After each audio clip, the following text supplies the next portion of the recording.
Hi, welcome to the review of IAR testing. Today we're going to briefly walk through setting up, monitoring, and ending the test.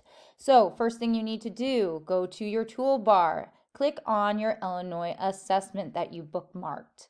That will bring you directly to the page. You will have two tabs that you can choose from. Blue will be the one that you use on the day of testing. That is for active testing. Today we're going to click on the training one. When you click on the training, it is going to take you to your login screen. You should have already verified that your username and password work. On the day of the test, I would suggest going in early and logging in to make sure that your password has not expired. If it has, go back through the first segment of this training to review how to reset up your password.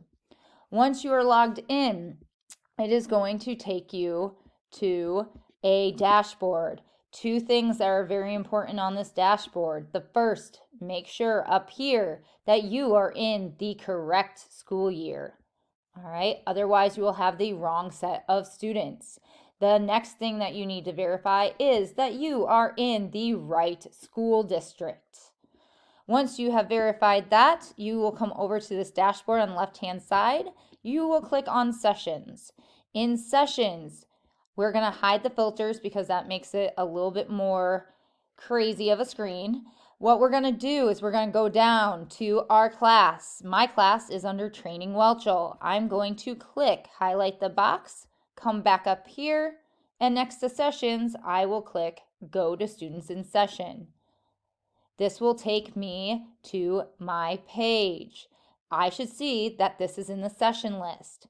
Once that's in the session list, I can click, you will see this should be gray, and you'll hit Start Session. Since I've already started my session, it's turned green.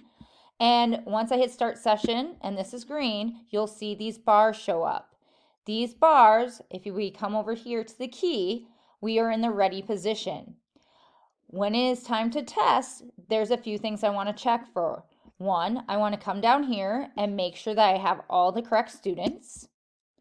Then the second thing I want to do is make sure everything is in gray. That is showing me that we are ready.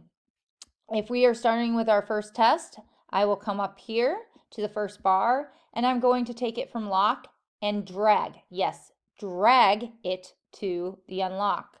Once I've done that, students can log in.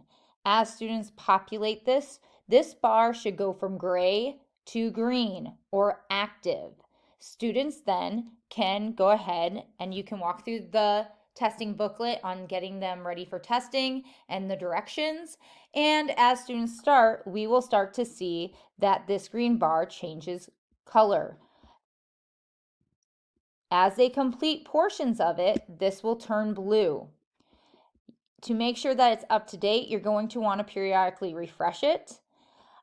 If a child is having problems with the internet or gets kicked out or has to exit for some case, you'll start to see red. And then once you resume them, you'll see yellow or orange. Now, how do I go about doing all of these things? Let's see if I have to come down here to a student. I can click on the unlocked for that test, and it's going to let me move it to either exited or resumed.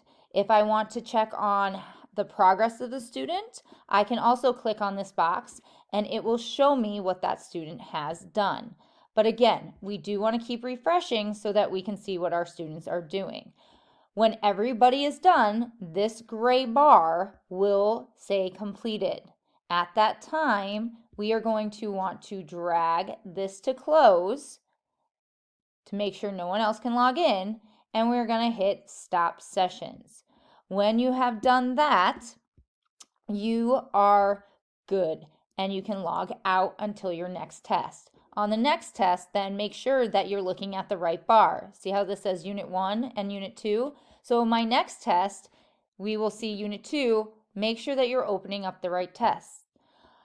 If you have any questions, please reach out. I am here to help you. Hopefully this was beneficial and everyone has a smooth testing period. Good luck.